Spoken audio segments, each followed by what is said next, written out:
Eu sou a Mariana Rosa, eu sou jornalista, escritora, autora do blog e do livro Diário da Mãe da Alice e sou também a mãe da Alice, que é o predicado mais importante da minha vida. A Alice tem paralisia cerebral e eu tenho baixa visão, mas isso diz muito pouco sobre nós. A verdade é que a nossa relação é permeada por muitos desafios e descobertas e que foi assim que nós fomos descobrindo um jeito de amar o mundo o suficiente para assumir responsabilidade por ele.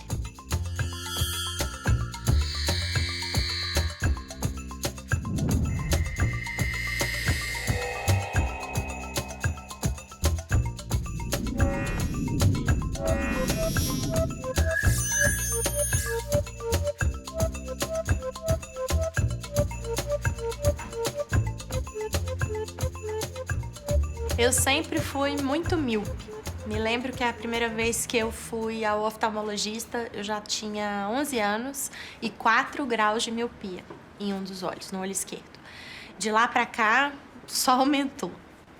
Em 2010, eu tive um descolamento de retina nos 2 olhos, mais especificamente no olho direito, foi um descolamento mais grave que resultou na perda da visão do olho direito. E agora, mais recentemente, eu percebi uma piora no olho esquerdo e fazendo as consultas médicas, o acompanhamento que eu tenho que fazer de 6 em 6 meses, o médico me informou que eu também estou com um processo degenerativo no olho esquerdo e ainda desenvolvi uma catarata no olho esquerdo. Então, hoje, eu tenho o que se chama baixa visão, né? A visão monocular sozinha, de acordo com a legislação federal, não configura uma deficiência, mas a baixa visão, sim. E é por isso que eu também me sinto duplamente credenciada para falar da experiência da deficiência e da inclusão. Pela experiência com a minha filha e agora, mais recentemente, pela minha experiência com essa perda da visão. Enfim, eu percebo que às vezes algumas coisas da rotina já se tornam mais diferentes do que eu fazia antes. Para enxergar no computador, né, precisa de ajustes, letras maiores, com mais contraste. Então, na hora de servir uma água, muitas vezes eu sirvo fora do copo, aí eu tenho que saber direitinho onde está, né, o buraco do copo para eu servir corretamente, ou na hora de enfiar uma chave para abrir uma porta, quando cai alguma coisa no chão que eu nunca acho, e se eu tirar os óculos também, ainda mais que são transparentes, eu não encontro de novo. Preciso de ajuda para encontrar novamente os óculos. Onde não? Onde não?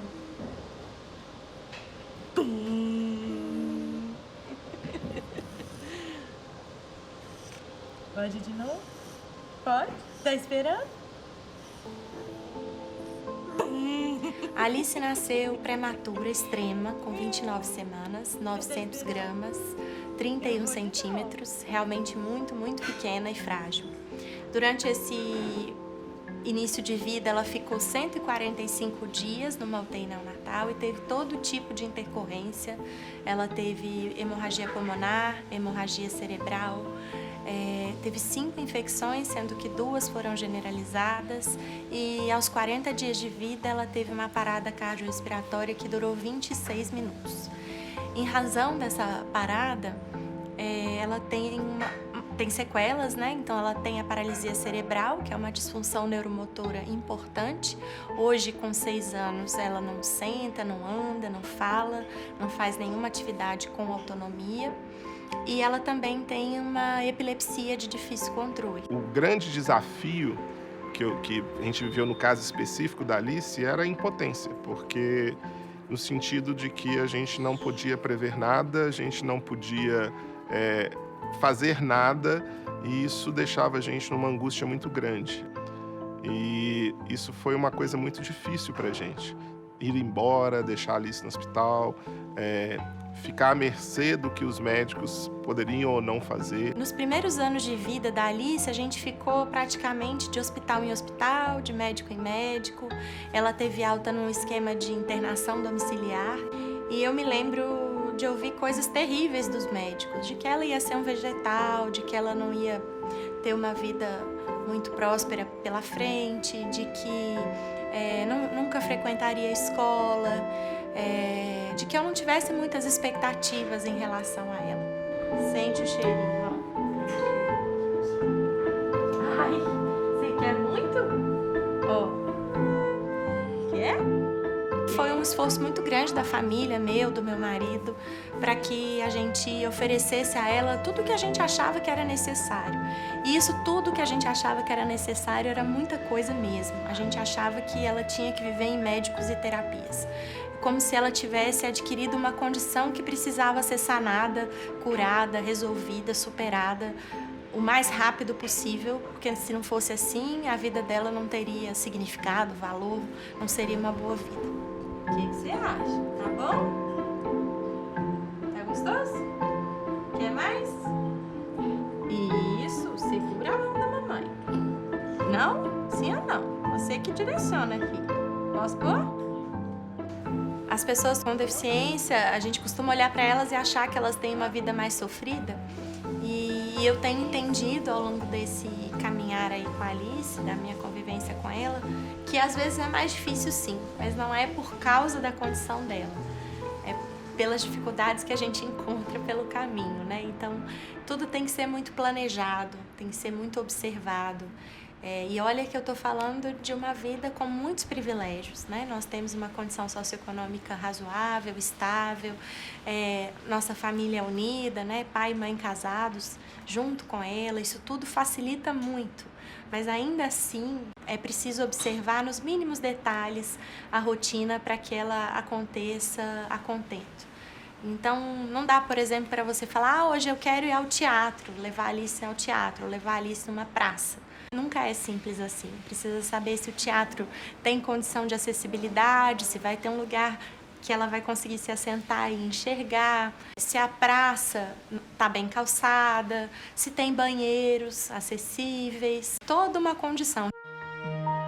Nossa rotina com a Alice, né, a rotina minha, do pai dela, é uma rotina muito feliz e também muito organizada, né? Tem muitas pessoas envolvidas para que a gente tenha uma vida razoavelmente equilibrada, o que não significa sem sustos e nem sem desafios. Mas é importante dizer isso porque realmente a gente precisa de ter organizado uma rede de apoio. E isso não diz respeito só às famílias de pessoas com deficiência, não. Criar uma criança é uma tarefa hercúlea e que realmente carece de uma rede de apoio que é tão rara, né, nos dias de hoje. Eu acho que essa divisão de tarefas, essa organização, ela é uma coisa muito importante para não sobrecarregar nenhum dos dois nesse processo, né?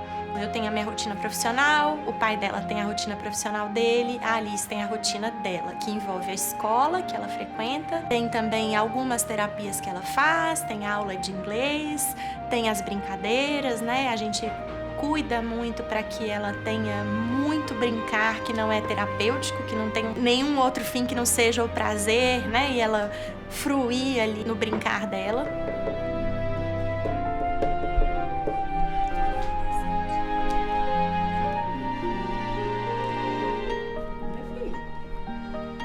Isso.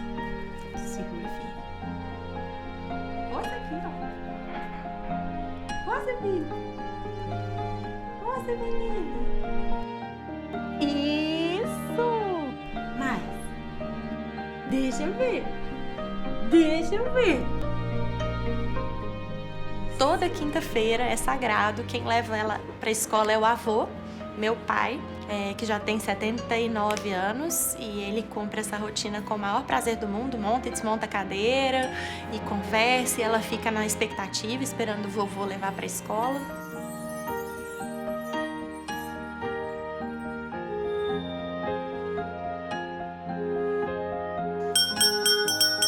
Eu me chamo Vanessa, tem 3 anos que eu estou na pedagogia Waldorf, mas já tem 18 anos de educação. Eu cheguei junto com a Alice. Eu cheguei em 2017 e a escola já estava toda preparada com rampas. A escola, ela abraça mesmo nessa causa, né, da inclusão, nos dão todo o suporte, nos orienta. A gente tem uma reunião todas as quintas, a gente traz isso, né, na conversa dos professores.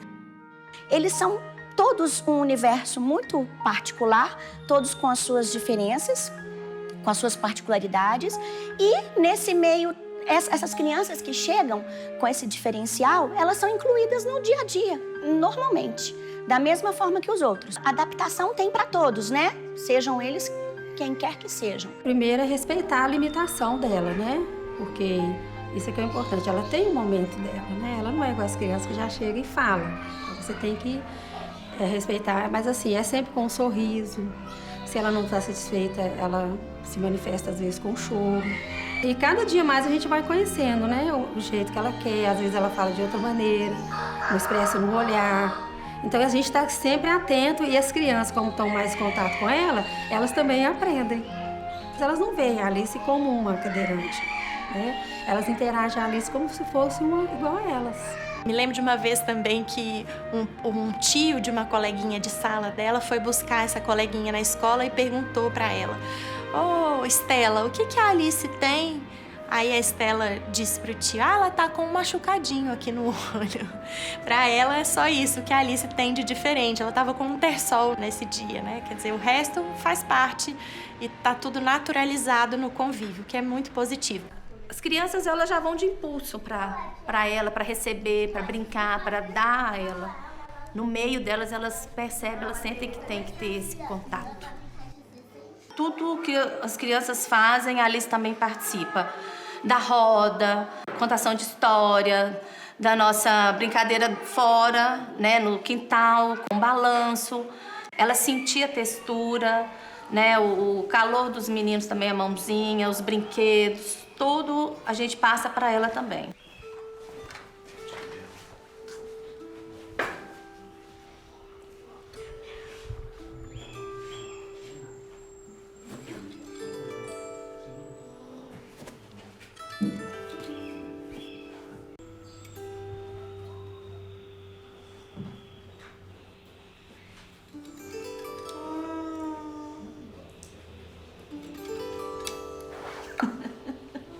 Você gosta, né, Alice?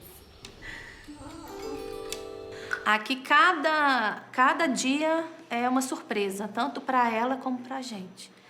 Todo mundo olha no sentido assim, o que ela vai aprender?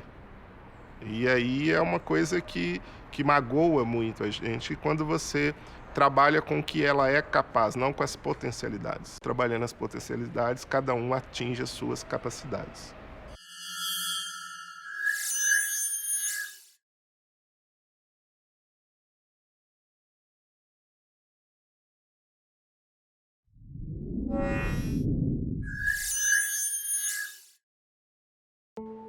Then he nibbled his way out. And he was a beautiful butterfly. Eu sou Carol, eu sou formada em letras pela UFMG e trabalho já com o ensino de inglês há mais ou menos 18 anos. A aula com a Alice, ela é uma aula que envolve muita música, envolve cor, envolve brincadeira, como uma aula para as crianças deve ser. Eu acho que para abraçar a diversidade a gente tem que cuidar sobretudo das nossas perspectivas. One eye. Você pode fazer um curso, você pode ter um diploma, eu acho que a gente precisa conhecer mais.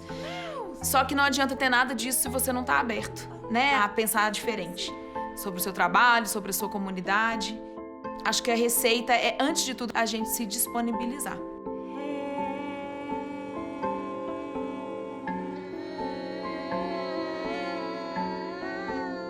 Shoulders, knees and toes and Eyes.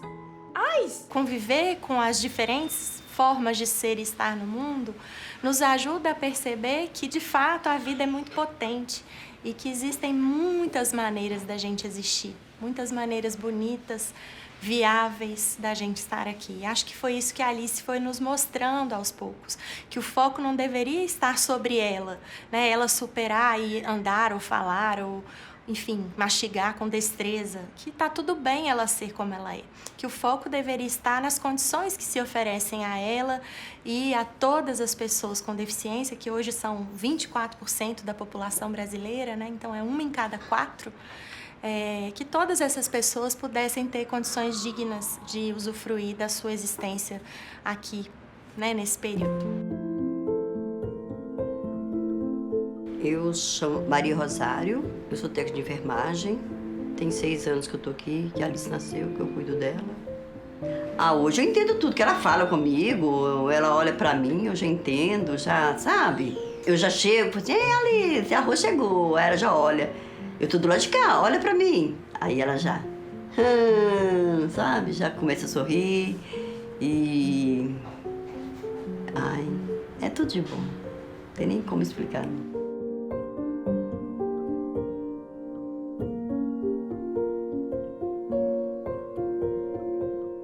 Quando eu conheci a Alice, ela tinha 15 dias que ela estava em casa. Aí, depois de 1 mês, saiu realmente o diagnóstico dela, né? Eu já estava com ela. Aí eu falei assim, não, vamos lá, né? E aí fui aprendendo com as fisioterapeutas, com os pediatras. E com a Alice, a gente vai... Aí eu fui entendendo ela, fui aprendendo com ela, sabe? Tava dando banho nela de manhã. Aí, de repente, ela começa a sorrir, né? Porque ela nunca tinha sorrido, né? Eu falei assim, será que a Alice tá dando crise? Aí ela continuou sorrindo, né? Continuou sorrindo. Eu falei assim... Aí eu falei, Mariana, vem cá, Mariana. Vem cá, Wes, o que aconteceu? A Alice tá sorrindo. Aí todo mundo veio naquela banheira, que foi aquele chororô todo, sabe? Todo mundo chorando. E ela continuou rindo, sabe? Sorrindo, sorrindo. Foi a primeira vez que ela sorriu. Aí foi... Ninguém vai esquecer, nunca mais.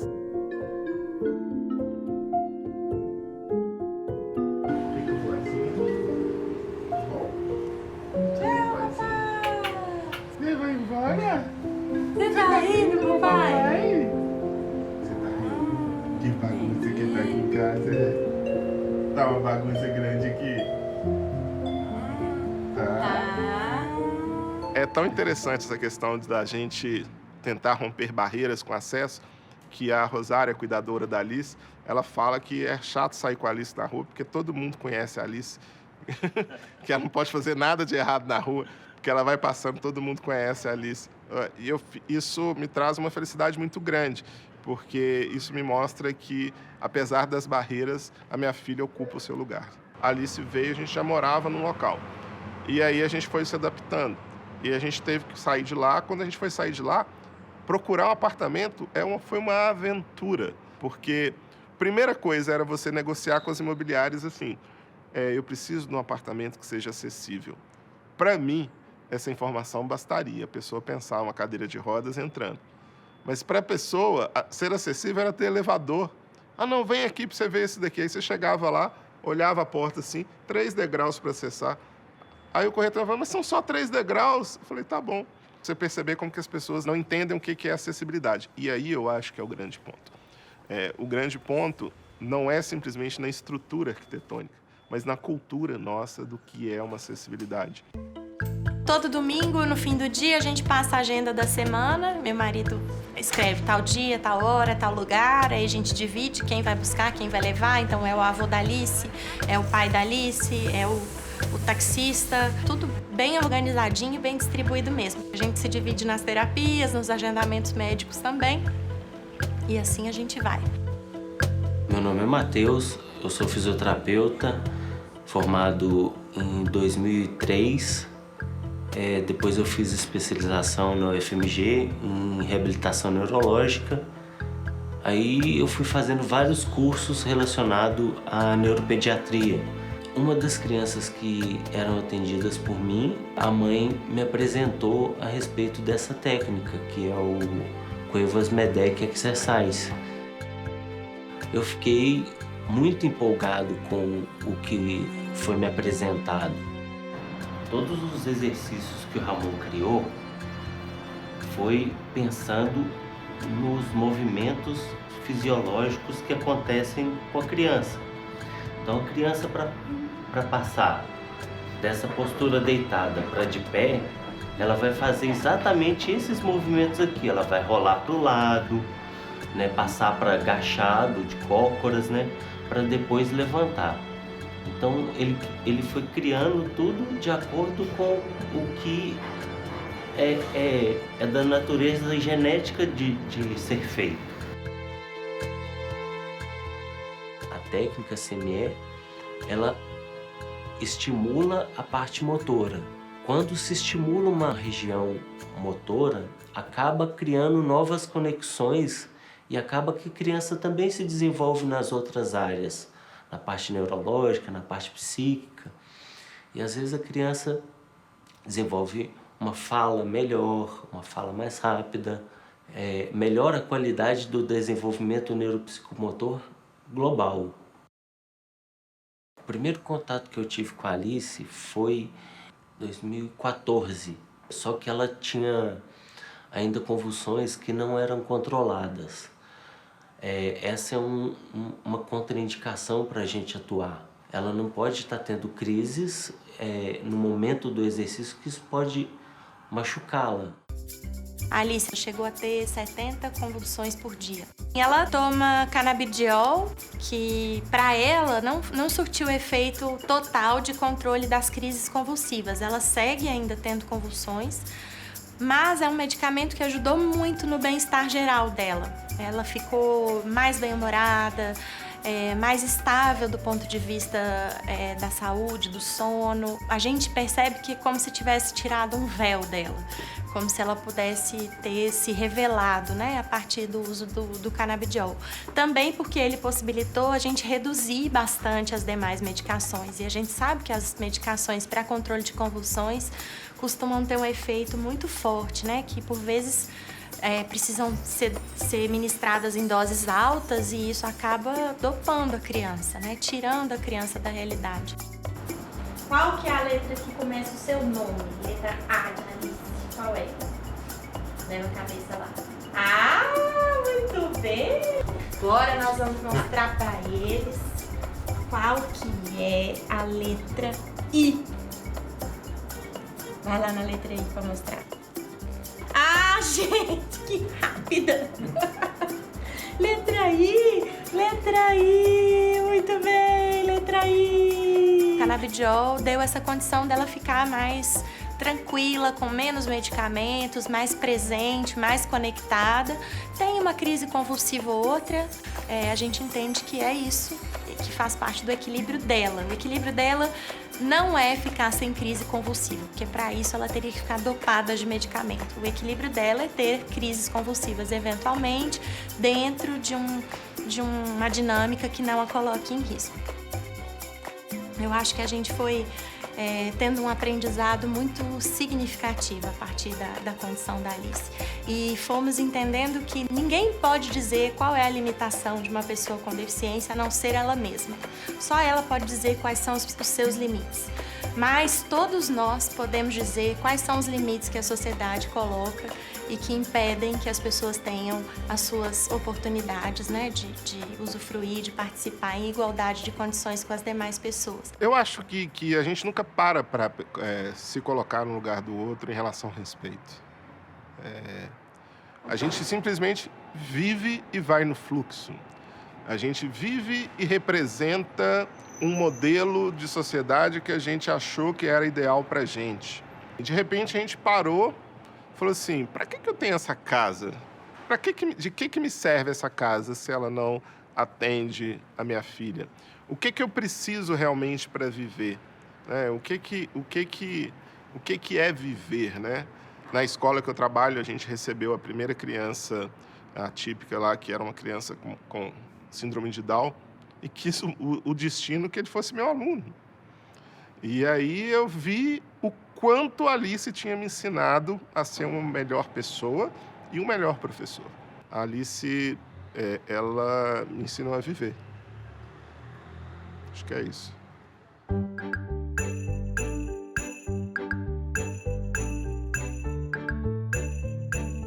Por disso, eu acho importante que a gente faça esse movimento pela inclusão, não só pela pessoa com deficiência, mas para que a gente possa compreender todas as diferenças que compõem a diversidade humana, étnico-raciais, de gênero, culturais, religiosas, enfim, todas elas, né? Nós somos um grande caldeirão de possibilidades, e para que a gente possa combater todas as desigualdades que advêm dessas diferenças ou da compreensão dessas diferenças. Diferença não pode resultar em desigualdade.